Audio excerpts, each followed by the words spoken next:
The auctioneer's voice rang out across the dusty square in Yarrington, Nevada, on a blistering July afternoon in 1883. And Alina Miller felt every eye in the crowd settle on her twisted right leg as she stood on the wooden platform.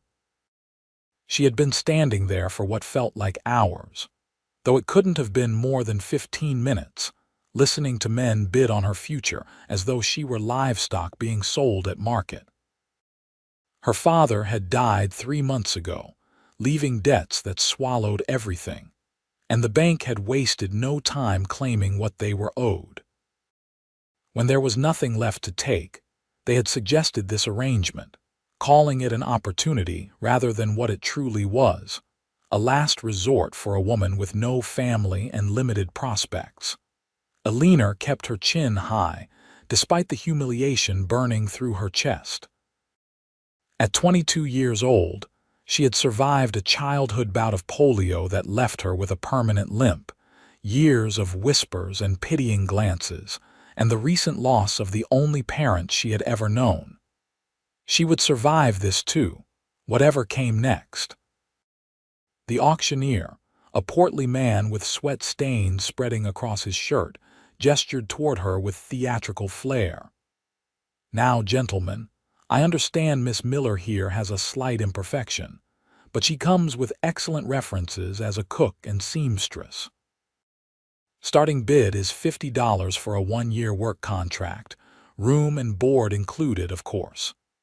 Alina's stomach turned at the word imperfection, but she forced herself to remain still.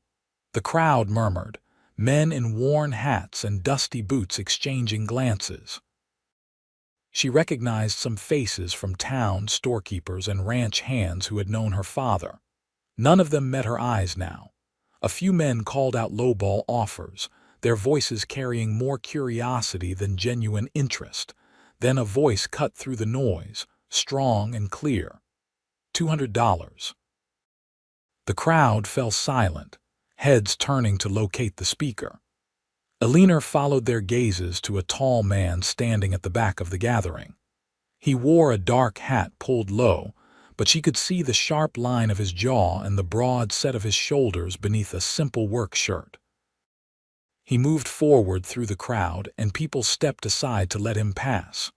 There was something commanding in the way he walked, purposeful and unhurried. The auctioneer blinked in surprise. 200. "Well now, that is generous, Mr. Vaughn. Any other bidders?" The crowd remained quiet. Alina watched as Yates Vaughn, she had heard the name before, climbed the steps to the platform. He was younger than she expected, perhaps 26 or 27, with sun-darkened skin and eyes the color of creek water in springtime. When he looked at her, she braced herself for the assessment she had endured all afternoon, the way men's gazes would drift to her leg and then quickly away. But Yates Vaughn looked directly at her face, holding her gaze with an intensity that made her breath catch. "Miss Miller," he said quietly, his voice pitched for her ears only while the auctioneer shuffled papers. "I own a ranch about 10 miles north of here. I need help managing the house and cooking for my ranch hands. It is honest work, and I give you my word you will be treated with respect." Alina studied him, searching for deception or hidden intentions. She found neither, only a straightforward steadiness that was somehow more unsettling than the leering glances she had received from other bidders. "Why did you bid so much?" Something flickered in his expression, gone too quickly to name. "Because I believe in paying fair value for honest work. Your leg does not change that." The auctioneer cleared his throat loudly. "All settled then. Going once, going twice, sold to Mr. Yates Vaughn for $200. Sign here, sir." The transaction took only minutes. Alina watched as money changed hands and papers were signed, legally binding her to 1 year of service on the Vaughn ranch. She felt disconnected from her body, as though she were watching this happen to someone else. When the formalities concluded, Yates turned to her again. "I have a wagon waiting. Do you have belongings to collect? A trunk at the boarding house, Alina said, her voice steadier than she felt. Everything I own fits in one trunk. He nodded and offered his arm. She hesitated before accepting it, her hand resting lightly on his sleeve as they descended the platform steps. She was acutely aware of her uneven gait, the way she had to favor her right side, but Yates adjusted his pace without comment, matching her rhythm as naturally as breathing. It was such a small thing, yet it meant more than she cared to admit. They collected her trunk, a battered leather case that held her few dresses, her mother's Bible, and a daguerreotype of her parents on their wedding day. Yates lifted it easily into the wagon bed, then helped Alina onto the bench seat. His hands were calloused but gentle, and he released her the moment she was settled. The ride north took them through sagebrush country, the landscape rolling out in shades of brown and gold under the relentless sun. Alina sat in silence, processing the sudden shift in her circumstances. This morning she had woken in a narrow boarding house bed, knowing this day would change everything but not knowing how.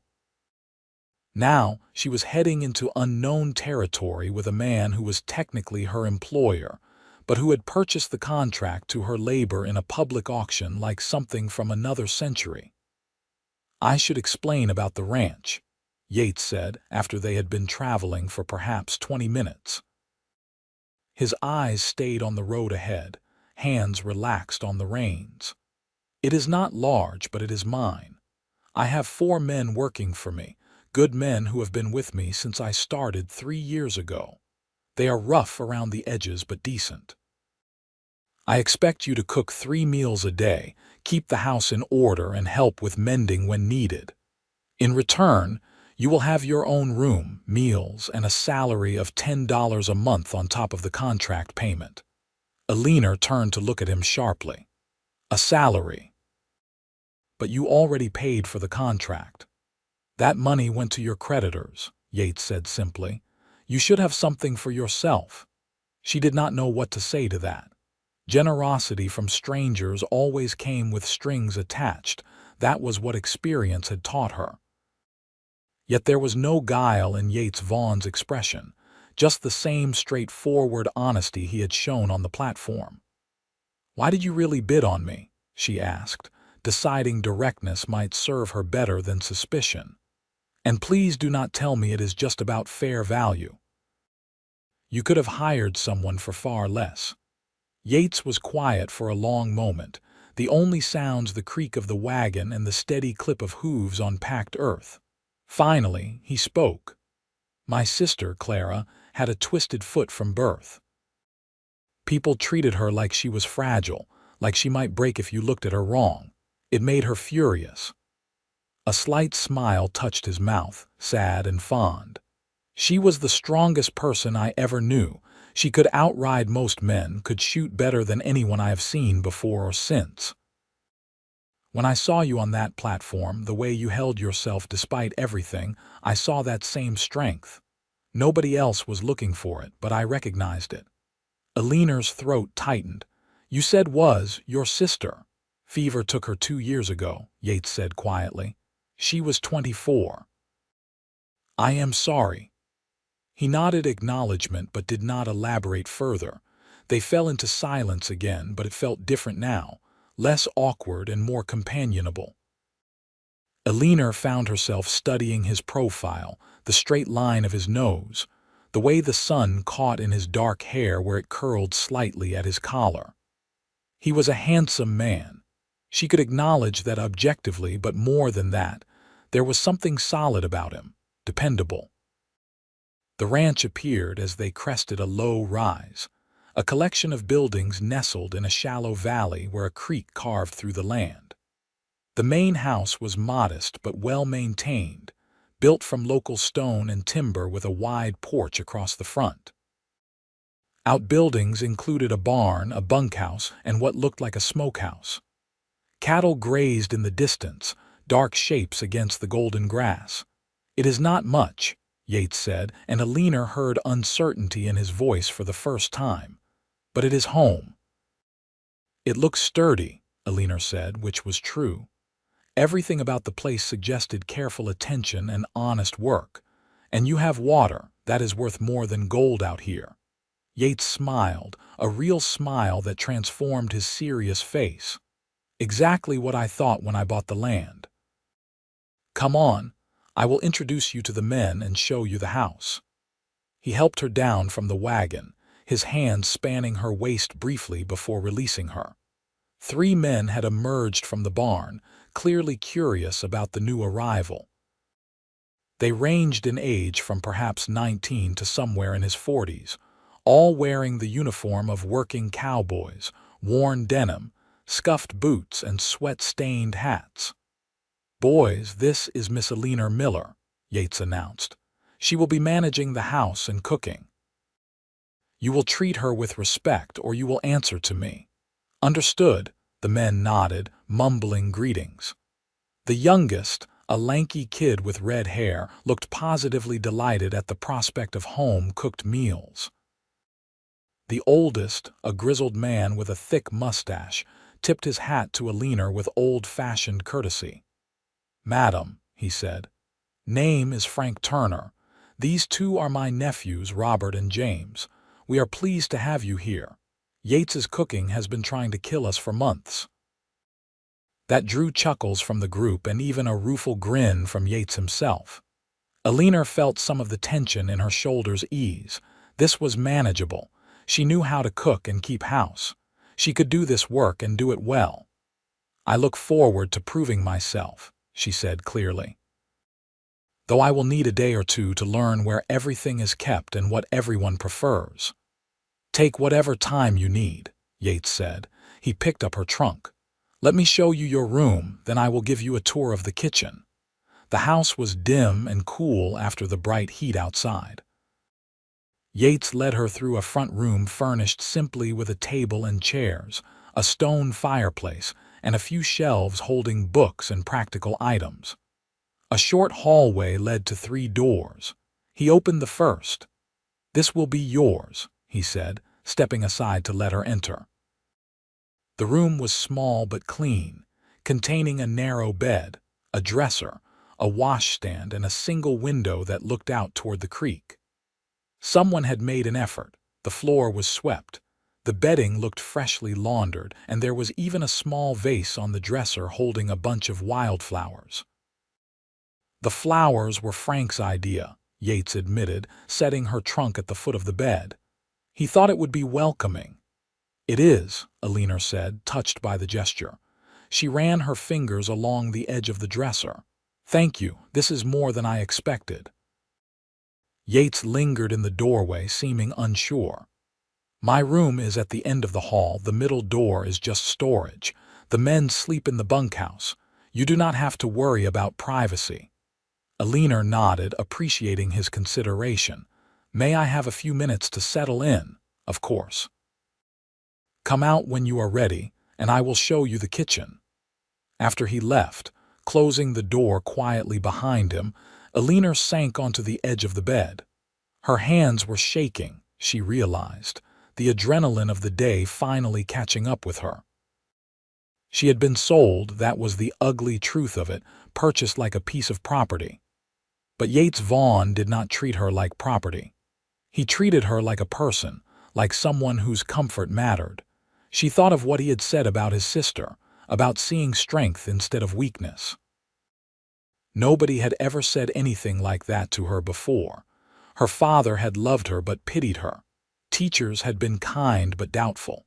Potential suitors had vanished the moment they noticed her limp. Yates Vaughn had looked at her and seen something different. Alina stood and moved to the window, looking out at the ranch spread before her. She could make a life here, maybe. 1 year was not forever, but it was long enough to figure out her next step, to save the salary Yates promised. She could be practical about this, keep her head down, do her work, and protect her heart. But even as she thought it, she knew it was already too late for that last part. The kitchen turned out to be surprisingly well equipped, with a large cast iron stove, ample counter space, and shelves stocked with basic provisions. Yates gave her a thorough tour, showing her where everything was kept and explaining the routine. The men ate breakfast at dawn, dinner at midday, and supper after the work was done for the evening, usually around 7. "We are not fancy," he said, "but we appreciate good food. Frank does most of the shopping in town, and we have chickens for eggs, a milk cow, and a kitchen garden that needs attention. I will leave the details to you." Alina surveyed the space, already planning menus in her head. This she could do with her eyes closed. Cooking had been her responsibility since her mother died when Alina was 12, and she had developed a reputation in Yerington for her bread and pies. "I will make breakfast tomorrow," she said. "What time do you rise?" 5 usually, but do not push yourself on the first day."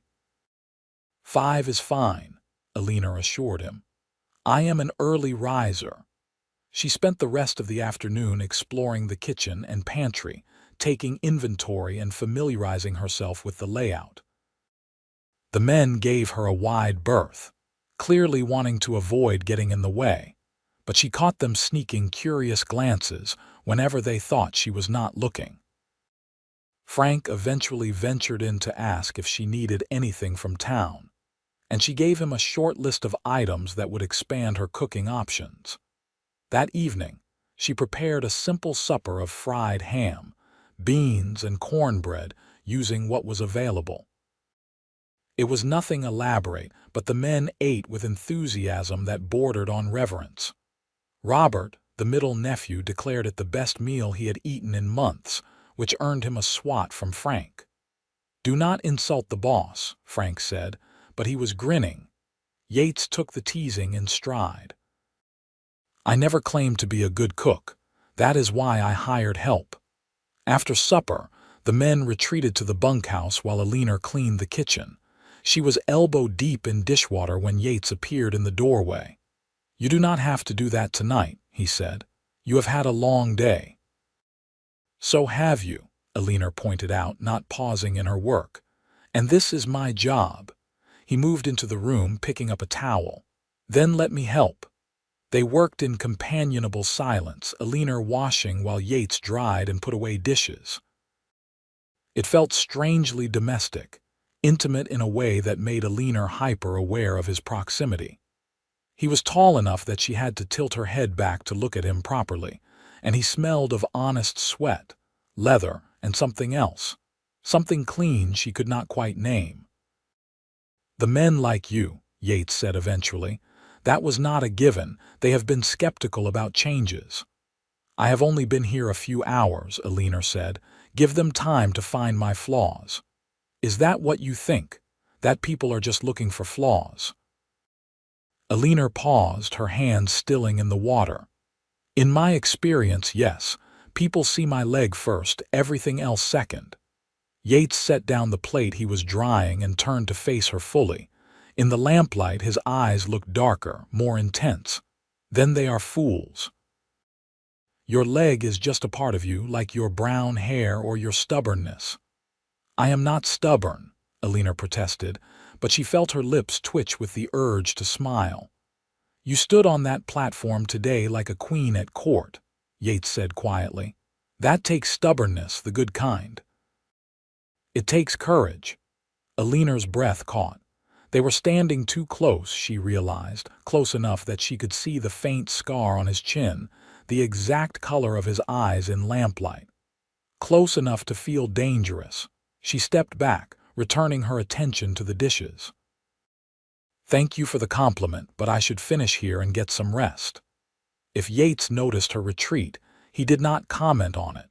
He simply resumed drying, and they finished the work in silence. When the last dish was put away, he bid her good night and disappeared down the hall to his own room. Alina lay awake long into the night, staring at the ceiling of her small room and listening to the unfamiliar sounds of the ranch. Cattle lowing in the distance, the creak of settling wood, the whisper of wind through sage. She thought about Yates Vaughn's hands on her waist as he helped her down from the wagon, The way he matched his pace to hers without making her feel slow, the intensity in his eyes when he told her she was strong. This was dangerous territory, she knew. He was her employer, and she was bound to him by contract. More than that, she had learned not to trust kindness that seemed too good to be true. Men did not see past her limp to the woman beneath. That was just reality. Whatever she thought she saw in Yates Vaughn's eyes was probably wishful thinking, her lonely heart reaching for something that was not really there. But when she finally drifted to sleep, she dreamed of green eyes and calloused hands, of a man who saw strength where everyone else saw weakness. Alina woke before dawn, as was her habit, and dressed quickly in the dim light. Her leg always ached more in the mornings, stiff from sleep, and she moved carefully as she made her way to the kitchen. The house was silent, but she could hear movement from the direction of the barn, the men starting their day.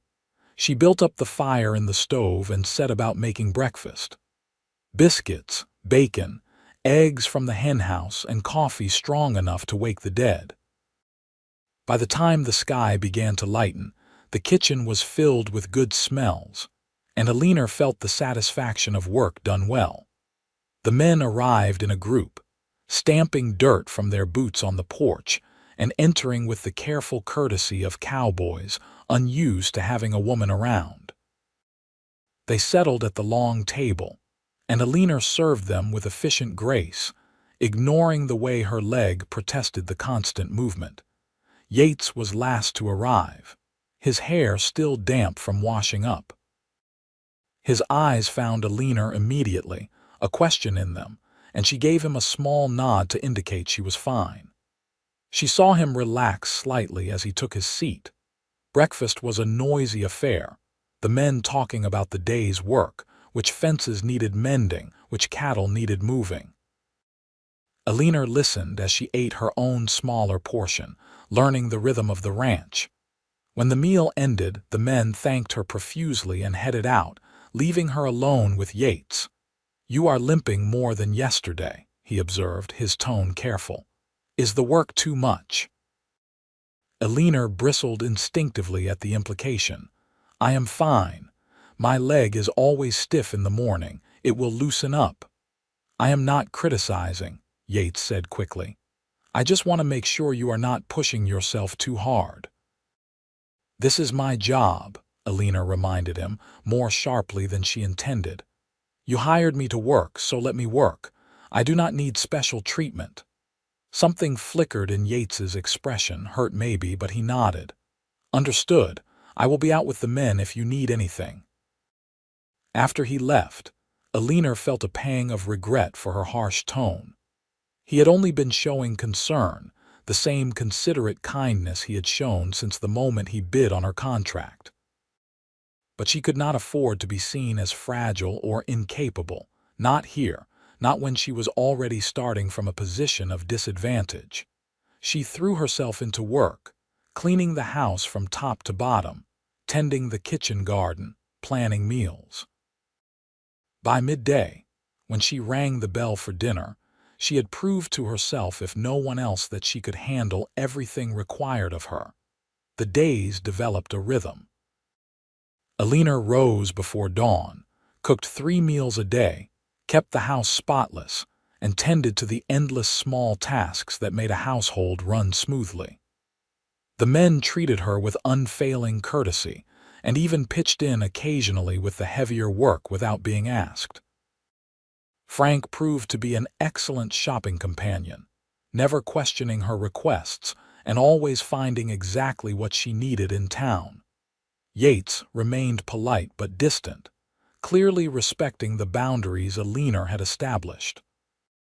They spoke at meals, discussing practical matters like provisions and schedules, but the easy warmth from that first evening in the kitchen did not return. Alina told herself this was better, safer, but she could not quite make herself believe it. 2 weeks into her tenure at the ranch, Alina was kneading bread dough when she heard a commotion outside. Raised voices, the sound of horses moving fast. She wiped her hands and moved to the window, peering out to see Yates and the men riding in hard, something slung across Yates's saddle. Her heart lurched. She hurried outside as best she could, her uneven gait making the packed earth of the yard treacherous. By the time she reached the group, Yates was dismounting carefully, supporting a figure she now recognized as James, Frank's younger nephew. "What happened?" Alina demanded. "Horse threw him," Yates said tersely. "Landed hard. He is conscious, but his arm is broken for sure, maybe ribs too." "Bring him into the house," Alina ordered, shifting immediately into crisis mode. "Put him in my bed, it is closer. Frank, ride for the doctor in town. Robert, I need hot water and clean cloth." Everyone moved to obey without question. Yates carried James into Alina's small room and laid him gently on the bed. The young man was pale and sweating, his left arm bent at an unnatural angle. Alina had seen enough injuries growing up in a rough town to know what needed to be done. "This is going to hurt," she told James matter-of-factly, "but we need to stabilize that arm until the doctor arrives. Yates, hold his shoulders. Robert, when you get back with that water, I will need you to hold his legs." For the next hour, Alina worked with calm efficiency. She cleaned and splinted James's arm as best she could, checked him for other injuries, and got some willow bark tea into him for the pain. Yates stayed at her side the entire time, following her instructions without hesitation, his strong hands gentle when they needed to be. When the doctor finally arrived, he examined Alina's work and nodded approval. "You have done well, miss.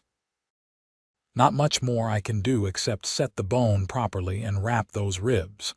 He will be laid up for a few weeks, but he should recover fully." Alina sagged with relief. She had not realized how tense she was until the doctor's reassurance released it. She became aware that Yates was watching her with an expression she could not quite read. After the doctor left, with James resting comfortably under the influence of laudanum, Alina returned to the kitchen. Her bread dough had overproofed, but she punched it down and set it to rise again, needing the familiar motions to settle her nerves. "That was impressive," Yates said from the doorway. Alina jumped, not having heard him approach. "It was just practical knowledge. Anyone could have done it." "No," Yates said, moving into the room. "Not anyone. You stayed calm, knew exactly what to do, and probably saved James a lot of additional suffering. Frank wants me to thank you. He is too emotional to do it himself right now." "James is a good kid," Alina said, focusing on her dough. "I am glad I could help, Alina."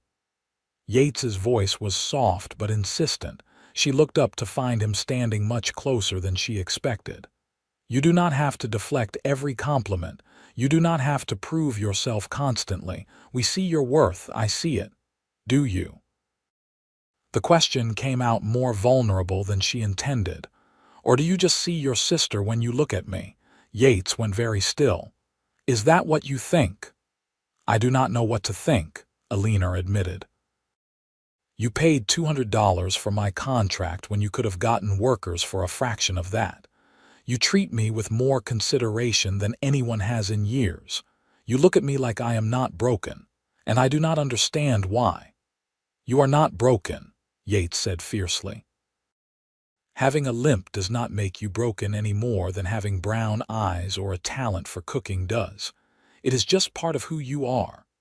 And yes, seeing you on that platform reminded me of Clara, reminded me of watching people underestimate her over and over.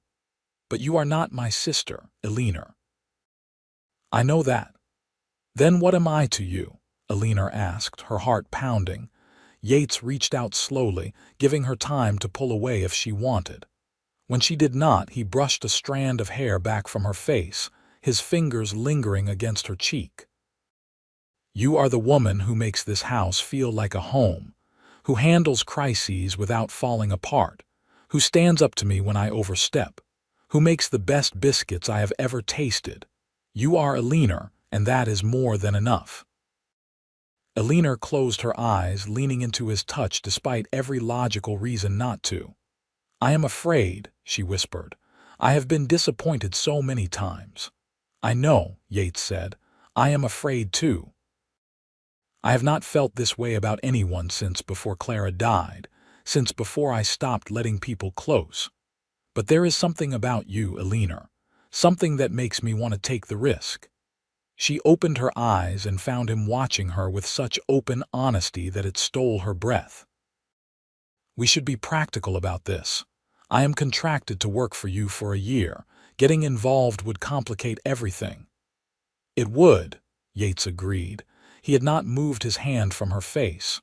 "But I think we are already involved, whether we act on it or not. I think about you constantly. I find excuses to come back to the house during the day. I lie awake at night knowing you are just down the hall, so we can ignore this, or we can be honest about it." Alina knew what the sensible choice was, what her father would have counseled if he were still alive. But standing in this kitchen with Yates's hand gentle against her skin and his eyes full of something that looked like hope, she did not feel particularly sensible. "If we do this," she said carefully, "we do it honestly. No games, no pretending. And if it does not work, we figure out how to manage the rest of my contract like adults." "Agreed, agreed," Yates said, and then he was kissing her. It was gentle at first, questioning, his lips soft against hers. Alina responded tentatively, her hands coming up to rest against his chest. She could feel his heart pounding under her palms as fast as her own. When he deepened the kiss, she let him, opening to him, tasting coffee and something sweet. They pulled apart slowly, both breathing hard.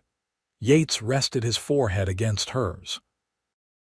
"I have wanted to do that since the first moment I saw you." "On the auction platform?" Alina asked, surprised. "You looked so fierce," Yates said. "So determined not to let them break you. I thought you were the most beautiful thing I had ever seen."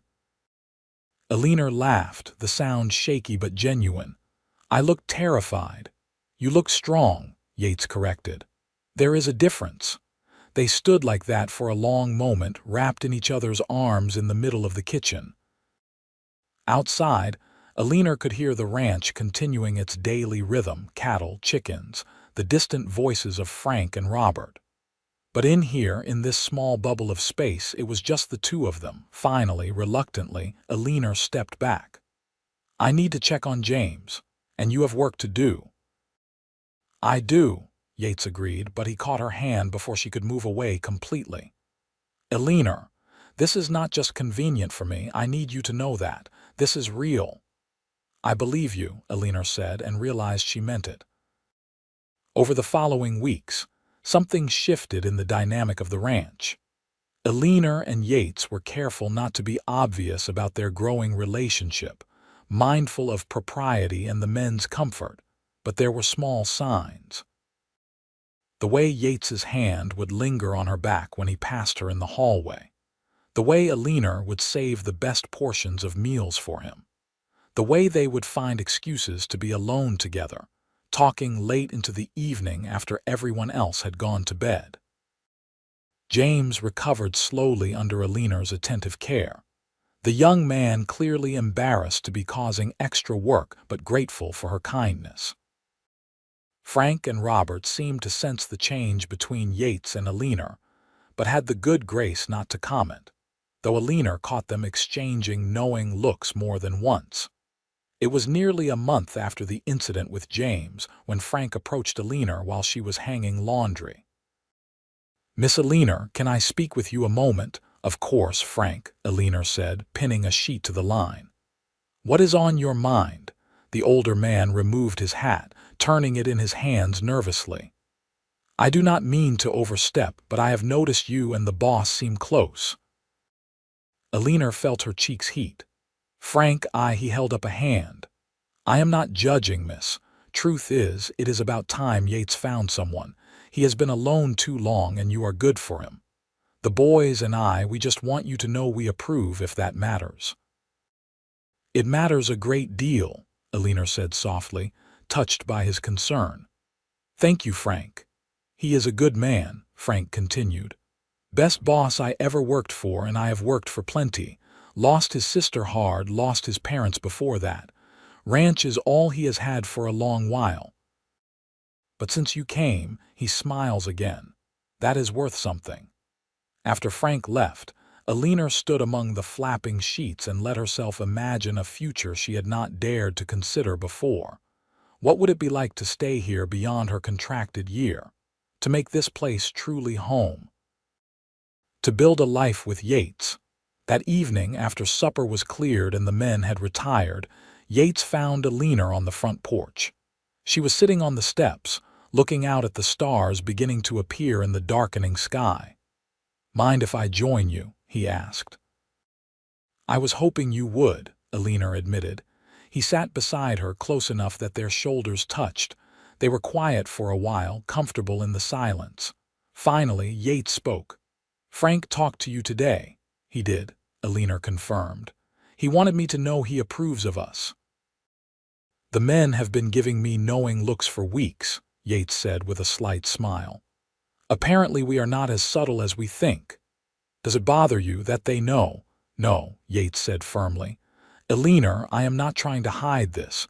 You are not something I am ashamed of. If anything, I want everyone to know you chose me."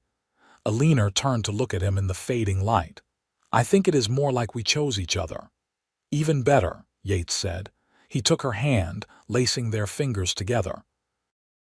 "I know it has only been a few weeks since we talked about this, but I need you to know something. This is not temporary for me. I am not passing time until your contract is up. I am in this fully, for as long as you will have me." Alina's throat tightened with emotion. "Yates, I care about you more than I thought possible in such a short time, but I need to know this is real for you, that you are not just trying to save me like you could not save Clara." "You do not need saving," Yates said. "That is the point, Alina. Clara needed protecting from a world that would not accept her. But you are already strong. You survived loss and humiliation and came out the other side with your spine straight and your dignity intact. I am not trying to save you. I am trying to convince you to build something with me." "Build what?" Alina asked, hardly daring to hope. "A life," Yates said simply. "A partnership. A future. I know we are supposed to be practical, to think about contracts and propriety, but I cannot be practical about you.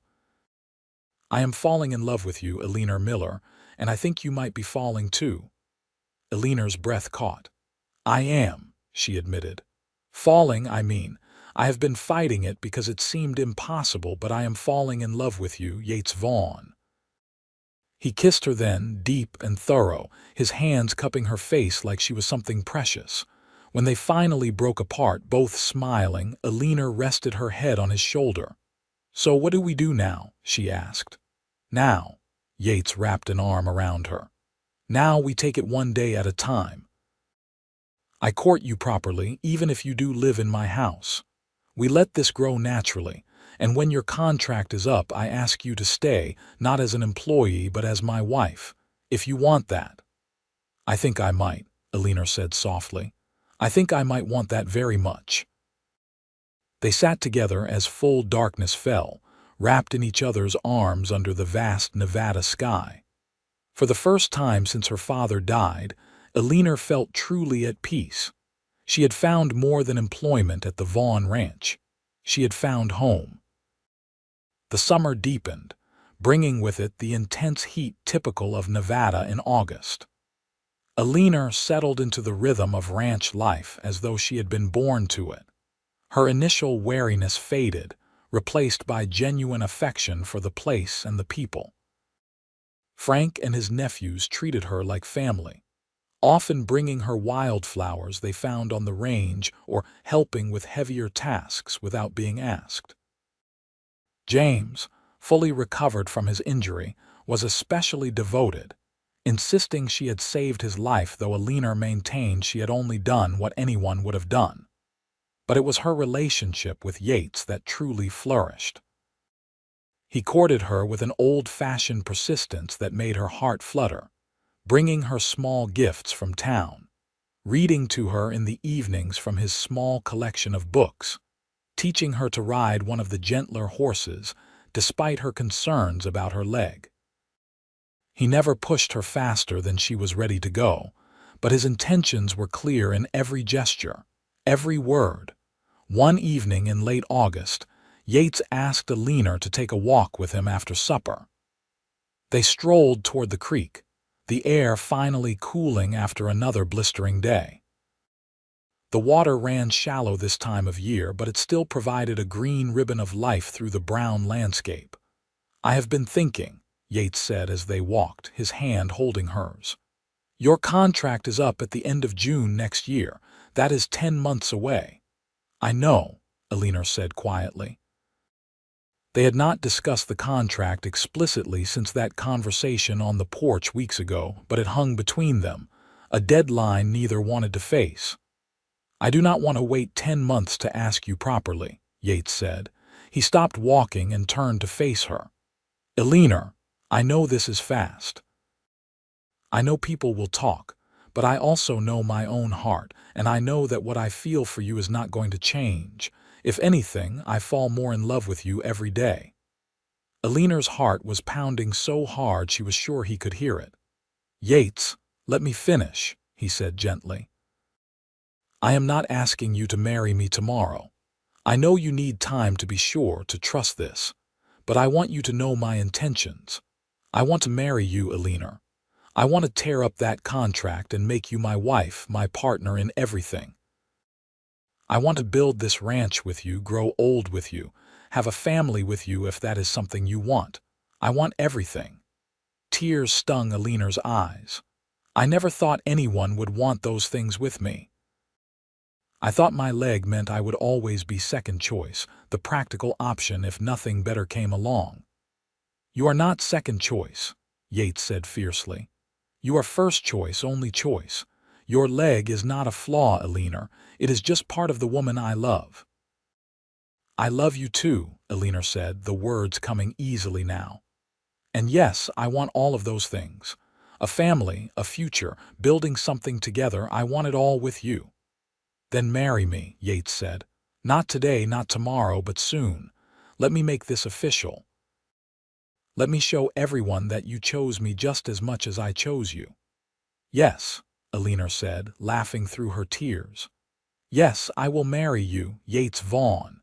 He swept her into his arms, spinning her around despite her protests about her balance, both of them laughing like children. When he set her down, he kissed her thoroughly, and Alina felt the last of her protective walls crumble.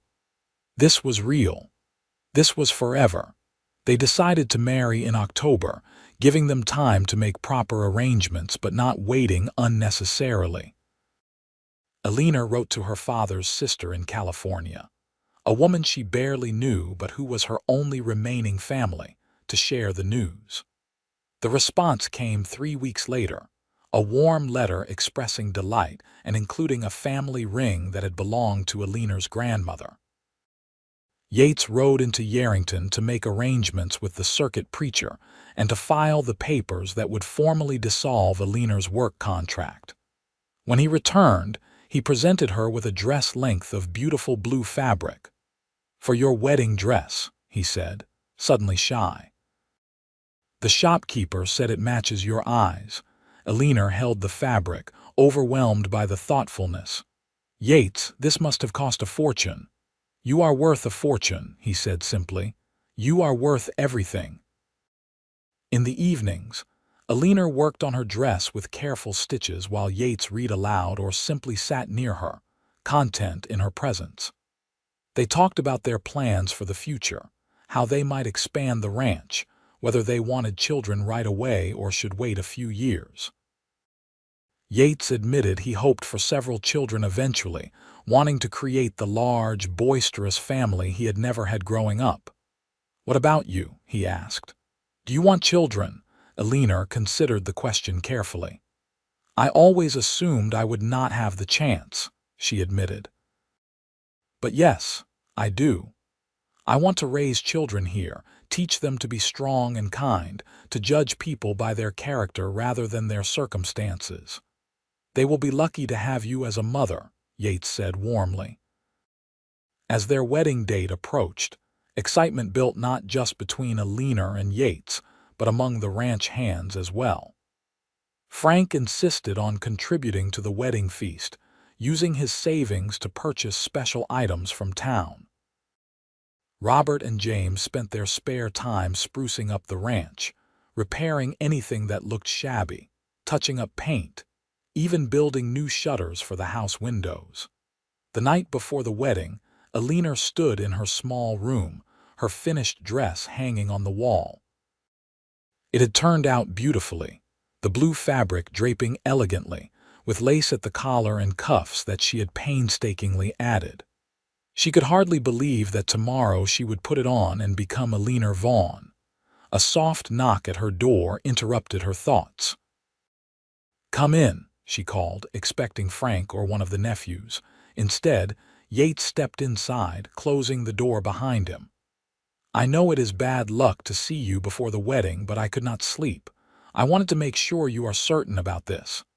Alina smiled and moved toward him. "I am certain. Are you having second thoughts?" "Never," Yates said immediately. He took both her hands. "I just want you to know that tomorrow, when we say those vows, I mean every word. For better or worse, sickness and health, all of it. This is forever for me, Alina." "It is forever for me too," Alina assured him. She reached up to touch his face, feeling the slight stubble on his jaw. "You gave me back something I thought I had lost, Yates. You gave me hope, belief in my own worth, the courage to reach for happiness. I will spend the rest of my life being grateful for that." "You do not owe me gratitude," Yates said softly. "You owe me nothing. Everything you have given me has been freely offered, and that makes it all the more precious." They stood together in the quiet room, holding each other, until finally Yates reluctantly pulled away. "I should let you rest. Tomorrow is a big day." "Tomorrow is the first day of everything," Alina agreed. The wedding took place in the afternoon when the worst of the day's heat had passed. The circuit preacher arrived promptly, a kindly older man who seemed genuinely pleased to be officiating a love match, rather than the marriage of convenience he likely expected. Frank and his nephews dressed in their Sunday best, looking both proud and uncomfortable in the formal clothes. Alina walked from the house to the small clearing by the creek where they had decided to hold the ceremony. She had no father to give her away, but she did not need one. She walked on her own, her head high, her steps as even as she could make them. Yates waited for her beneath a simple arch that Robert and James had constructed from cottonwood branches. When she reached him, the look in his eyes made her breath catch. He was wearing a proper suit, his hair neatly combed, but it was his expression that transformed him from handsome to breathtaking. He looked at her like she was the answer to every prayer he had ever whispered. The ceremony was simple and heartfelt. They spoke traditional vows, their voices clear and steady, then added promises of their own. Yates vowed to honor her strength and support her dreams. Alina vowed to stand beside him through whatever challenges came, to build a life of love and laughter. When the preacher finally declared them married, Yates kissed her with such tenderness that Alina felt tears slip down her cheeks. The celebration afterward was joyous and loud. Frank had indeed outdone himself with the food, and someone had even procured a bottle of decent whiskey for toasts. The men took turns offering congratulations and good-natured advice. As the sun began to set, painting the sky in shades of orange and pink, Yates pulled Alina into a dance to music only they could hear. "Happy, Mrs. Vaughn," he murmured against her hair. "Happier than I ever thought possible, Mr. Vaughn," Alina replied. That night, in the room that was now officially theirs, a larger room Yates had been quietly preparing for weeks, they came together as husband and wife. Yates was gentle and patient, mindful of Alina's nervousness, taking his time to show her with touch and whispered words how much he loved her. When Alina finally fell asleep in her husband's arms, she felt complete in a way she had never experienced before. The first months of their marriage were blissful. Alina took to her role as the ranch owner's wife with the same determination she had brought to her work as an employee. But now everything felt different because she was building something that belonged to her. She expanded the kitchen garden, started keeping better records of the household accounts, and even began raising chickens for sale in town, creating a small but steady additional income stream. Yates consulted her on every major decision regarding the ranch, treating her as the true partner he had promised she would be. When they disagreed, which happened occasionally, they worked through it with honest discussion rather than anger. Alina learned that Yates could be stubborn about his methods, but he would always listen to reason. Yates learned that Alina had a head for business that complemented his practical ranching knowledge. By Christmas, Alina suspected she might be pregnant. She waited another few weeks to be sure before telling Yates, wanting to give him the news as a gift. On a cold January evening, as they sat together by the fire, she took his hand and placed it on her still flat stomach. "There is someone else who will be calling this place home," she said softly. Yates's eyes widened as understanding dawned. "Alina, are you saying we are going to have a baby?" Alina confirmed, smiling at his stunned expression. "Sometime in late summer, I think." Yates let out a whoop of joy that brought Frank and the nephews running from the bunkhouse, concerned something was wrong. When Yates announced the news, the men's concerns transformed to congratulations. Frank looked particularly emotional, clapping Yates on the back and then carefully hugging Alina. "A baby at the ranch," he said, his voice gruff. "That is going to be something special." The pregnancy progressed smoothly. Alina continued her work around the ranch, though Yates and the men insisted on taking over the heavier tasks. She found herself napping more in the afternoons and craving strange combinations of food that made everyone laugh. Yates was attentive to the point of being overprotective, though Alina firmly reminded him she was pregnant, not fragile. "I know," Yates said, chastened after Alina snapped at him for trying to carry a basket of eggs that she was perfectly capable of managing. "I just worry. I want everything to be perfect." "Nothing is ever perfect," Alina said more gently, "but we will handle whatever comes just like we always do, together." As summer approached, Alina grew round-bellied and uncomfortable in the heat. Yates brought a doctor from Yerington to check on her, wanting to ensure everything was progressing as it should. The doctor pronounced both mother and baby healthy and gave Alina instructions for when her time came. "You have got a strong one here," the doctor told Yates. "She will do just fine." In late August, on a night when the heat finally broke and a cool breeze blew down from the mountains, Alina went into labor. Yates sent Robert racing to town for the doctor while he stayed with Alina, holding her hand and trying not to show how terrified he was.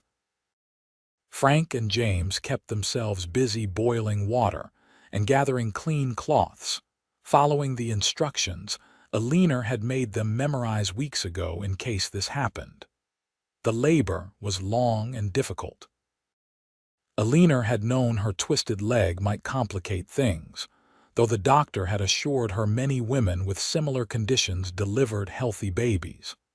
Still, as the hours stretched and the pain intensified, she found herself gripping Yates's hand hard enough to leave marks. "You are doing so well," Yates kept saying, his voice steady even though his face was pale. "So strong, just like always. I love you so much, Alina." "Love you too," Alina gasped between contractions. "Even though you did this to me." That startled a laugh from Yates, which helped ease some of the tension in the room. The doctor arrived just as dawn was breaking, taking charge of the situation with brisk efficiency. Within another hour, Eleanor gave a final push, and the sound of a baby's cry filled the room. "A boy," the doctor announced, placing the squalling infant on Eleanor's chest. "A healthy boy with good lungs."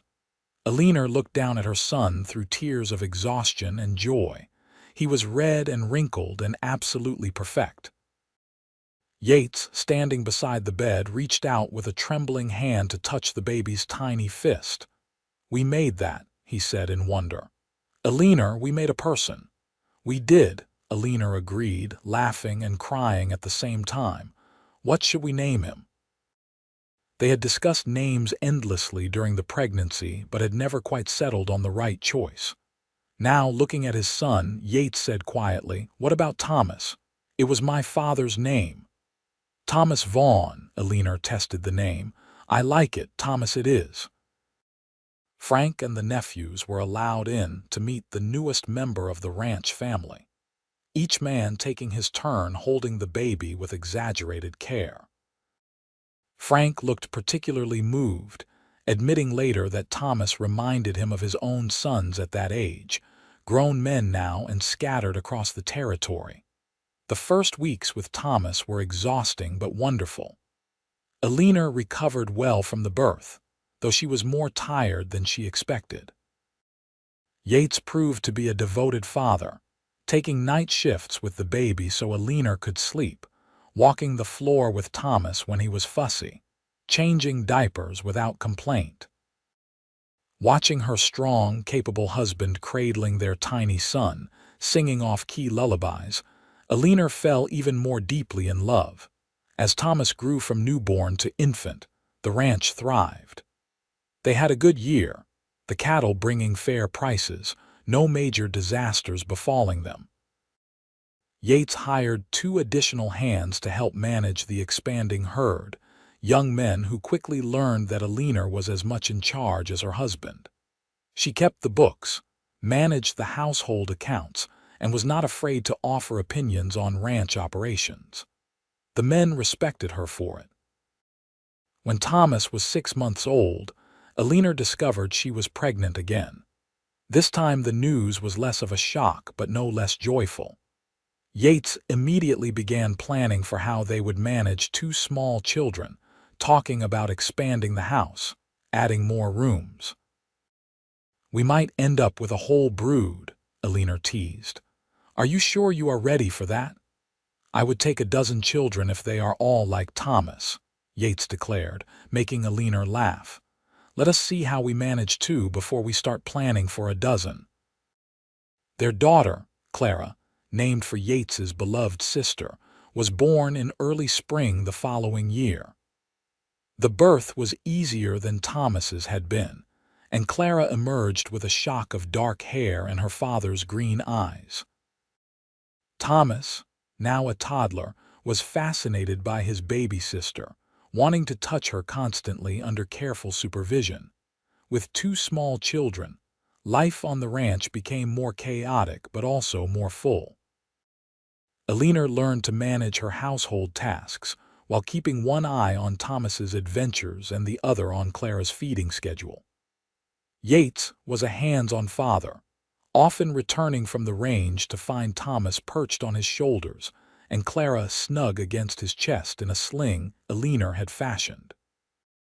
"You are a natural at this," Eleanor told him one evening as she watched him rock Clara to sleep while helping Thomas build a tower from wooden blocks. "I have a good teacher," Yates replied, smiling at her over their children's heads. "You make it all look easy." "It is not easy," Eleanor said honestly, "but it is good. This life we built, it is everything I wanted and more." As the years passed, the Vaughn Ranch continued to prosper. They added more cattle, purchased adjacent land when it became available, and built a solid reputation in Yerington and beyond. Eleanor became known not just as Yates's wife, but as a capable businesswoman in her own right, respected for her fair dealings and sharp mind. Thomas grew into a sturdy boy with his father's serious nature and his mother's determination. Clara was a whirlwind of energy, fearless and bright. When Thomas was 5 and Clara 3, Alina gave birth to twin boys, Samuel and Daniel, who kept the entire household in constant motion. Yates hired more help, both for the ranch and to assist Alina with the children, though she remained firmly in charge of her household. The memory of that day on the auction platform seemed like a lifetime ago now. Sometimes Alina would catch sight of herself in the mirror, older now, with laugh lines around her eyes and silver threads in her hair, and marvel at how much had changed. She still limped. Her leg had not miraculously healed, but it no longer defined her. She was Yates's wife, mother to 4 children, a successful ranch owner and a valued member of the community. One evening, when the children were finally in bed and the house was quiet, Alina and Yates sat together on the porch as they often did. It had become their time to reconnect after the busy day, to simply be husband and wife rather than parents and ranchers. "You ever regret it?" Alina asked quietly. "Bidding so much for my contract that day." Yates turned to look at her, genuine surprise on his face. "Regret? Alina, that was the best $200 I ever spent. It brought me you." "But you could have had anyone," Alina persisted. "Someone without a limp, someone from a good family, someone—" "Stop," Yates interrupted gently but firmly. He took her hand. "I do not want anyone else. I never have. I wanted you, Alina, the woman who stood on that platform with her head high and fire in her eyes, the woman who saw strength in herself when everyone else saw weakness. That is who I fell in love with, and that is who I love more with each passing day."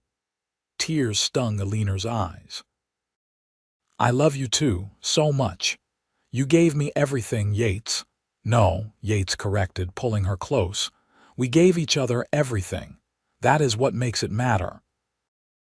They sat together under the stars, the same stars that had watched them navigate from employer and employee to husband and wife, from 2 separate people to partners building something lasting.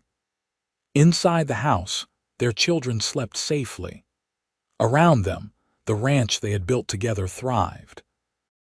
Alina thought about that girl on the auction platform, terrified but determined not to show it, certain her future held nothing but more disappointment. She wished she could go back and tell that girl what was coming, that the cowboy bidding $200 would see her, truly see her, and love what he found. That he would give her not just a job but a home, not just security but a family, not just acceptance but deep and abiding love. But perhaps it was better that she had not known. The journey from that platform to this porch had taught her things about herself she needed to learn, about her own strength and resilience, about her capacity to love and be loved. Every step, even the painful ones, had been necessary. Years continued to pass in the way they do in a well-lived life, marked by small joys and occasional sorrows, by children growing and the ranch expanding, by love deepening into something unshakable. Thomas eventually took over many of the ranch operations, proving to have his father's skill with cattle and his mother's business sense. Clara married a neighboring rancher's son, a good man who treated her as an equal partner. Samuel and Daniel, inseparable as they had been since birth, decided to try their fortune in California but returned within 2 years, admitting there was no place like home.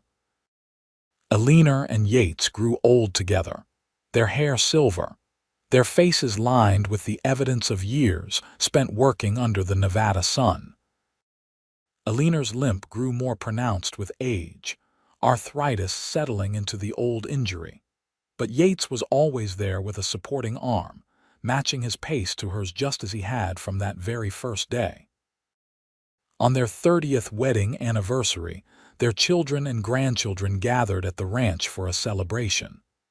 Alina stood on the porch, watching the chaos of family spread across the yard, and felt Yates's arm come around her waist.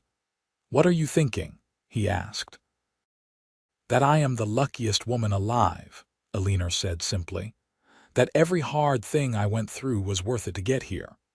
I am the lucky one, Yates insisted. You took a chance on a cowboy with more dreams than sense. You took a chance on a woman everyone else overlooked, Alina countered.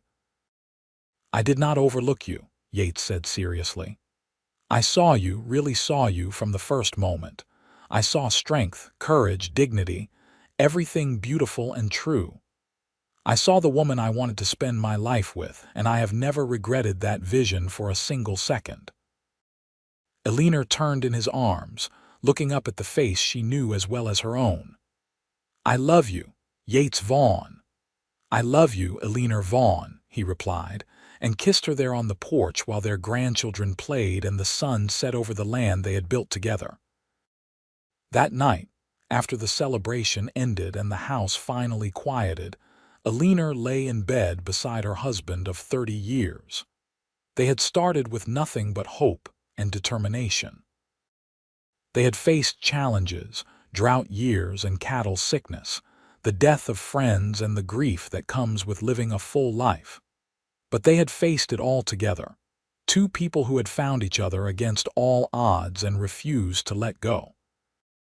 Alina thought about that auction platform one final time, allowing herself to remember the fear and humiliation, the certainty that her life would be small and constrained.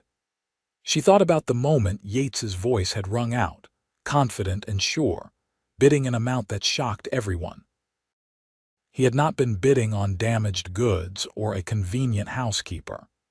He had been bidding on a future, on partnership and love, on everything they would build together. He had looked past the surface to see who she truly was, and in doing so, he had given her the courage to see it herself. Thank you, Alina whispered into the darkness. For what? Yates murmured sleepily beside her. For seeing strength instead of weakness, Alina said. For choosing me. Yates pulled her closer, his arms secure around her. Always love, always. As Alina drifted to sleep, she knew their story would continue through their children and grandchildren, through the ranch that bore their name and the love they had cultivated as carefully as any crop. She had been auctioned because of her limp, true, but that was just the beginning of the story. The rest, the important parts, had been written in partnership with a man who saw her true value. That cowboy on the platform had not been offering charity or pity. He had been offering the chance at something real, and Alina had been brave enough to take it. Together they had created a life full of love, laughter, hard work, and profound satisfaction. They had built a family and a legacy that would outlast them both. It was, Alina thought as sleep finally claimed her, the best ending she could have imagined. Or rather, it was not an ending at all, but a continuation of everything they had started that day in Yerington when one man looked past what everyone else saw as a flaw and recognized it for what it truly was, just one small part of a remarkable woman. The ranch still stands today, passed down through generations of Vaughns, a testament to what two people can build when they see each other clearly and love without reservation. And if you visit on a quiet evening, locals will tell you that sometimes you can still catch a glimpse of two figures on the porch, an old cowboy and the woman he chose, sitting together under the stars, exactly where they belong.